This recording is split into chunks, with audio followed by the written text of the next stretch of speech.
देश की राजधानी दिल्ली में केजरीवाल सरकार और उपराज्यपाल के बीच का विवाद थमने का नाम नहीं ले रहा है। सुप्रीम कोर्ट की ओर से अफसरों के ट्रांसफर पोस्टिंग के अधिकार दिल्ली सरकार को दिए जाने के खिलाफ केंद्र सरकार एक अध्यादेश लेकर आई है, जिसे लेकर सियासी घमासान जारी है। इस मामले में विपक्ष को एकजुट करने के लिए दिल्ली के मुख्यमंत्री अरविंद केजरीवाल लगातार विपक्षी दलों के नेताओं से मुलाकात कर रहे हैं। इसी कड़ी में सीएम केजरीवाल बुधवार को महाराष्ट्र के पूर्व सीएम उद्धव ठाकरे से मिलने उनके निवास मातोश्री पहुंचे। इस दौरान उनके साथ पंजाब के मुख्यमंत्री भगवंत मान, राज्यसभा सांसद संजय सिंह और राघव चड्ढा भी मौजूद रहे। पूर्व सीएम उद्धव ठाकरे ने दिल्ली के मुख्यमंत्री अरविंद केजरीवाल से वादा किया है कि वे राज्यसभा में केंद्र सरकार के अध्यादेश का विरोध करेंगे। इस दौरान उन्होंने कहा कि देश से जो प्रजातंत्र हटाना चाहते हैं, मुझे लगता है उन्हें विरोधी और विपक्ष बोलना चाहिए, उन्हें लोकतंत्र विरोधी बोलना चाहिए। उद्धव ठाकरे ने कहा कि देश और प्रजातंत्र को बचाने के लिए हम सब यहाँ पर एक साथ आए हुए हैं। ऐसा भी दिन आएगा जब सिर्फ केंद्र में चुनाव होंगे और राज्यों में चुनाव ही नहीं लड़े जाएंगे। विपक्ष मतलब किसका विपक्ष है, किसका विरोधी?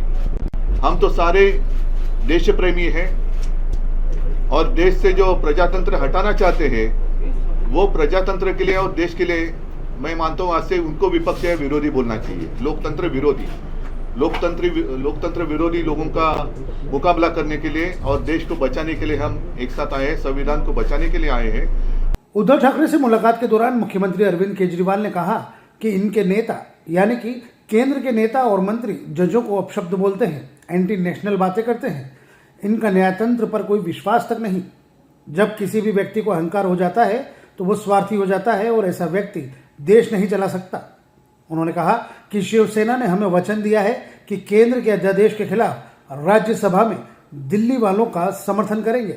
दिल्ली की जनता की ओर से मैं उद्धव ठाकरे और शिवसेना का शुक्रिया अदा करता हूं। तो इन लोगों को बहुत ज़्यादा अहंकार हो गया है और जब किसी आदमी को बहुत अहंकार हो जाता है तो बहुत स्वार्थी हो जाता है वो आदमी। कैसे इन लोगों ने, इनके मंत्रियों ने, इनके नेताओं ने सुप्रीम कोर्ट के दूसरे जजों को किस तरह से ये लोग गाली देते हैं, गंदी गंदी गालियां देते हैं। जिस तरह से इनके लोग जजों के खिलाफ और जुडिशरी के खिलाफ सोशल मीडिया पे कैंपेन चलाते हैं। इनके लोग जजेस को, रिटायर्ड जजेस को एंटी नेशनल बोलते हैं। तो इनका जुडिशरी पे इनका कोई वो नहीं है। अब इन्होंने एक मैसेज दे दिया कि सुप्रीम कोर्ट जो मर्जी फैसला दे, हम नहीं मानते, हम ऑर्डिनेंस ला के सुप्रीम कोर्ट के फैसले पलट देंगे। शिवसेना ने हमें प्रॉमिस किया है कि जब ये संसद में बिल आएगा तो संसद में इसके खिलाफ दिल्ली वालों का समर्थन करेंगे। दिल्ली के लोगों की तरफ से मैं बहुत बहुत शुक्रिया अदा करता हूं उद्धव जी का, शिवसेना का। बहरहाल केंद्र और दिल्ली सरकार के बीच की लड़ाई क्या मोड़ लेगी ये तो आने वाला वक्त बताएगा, लेकिन फिलहाल विपक्ष को एकजुट करने के लिए निकले अरविंद केजरीवाल को लगातार विपक्षी दलों के नेताओं का समर्थन मिलता दिखाई दे रहा है। Bureau report, news nation.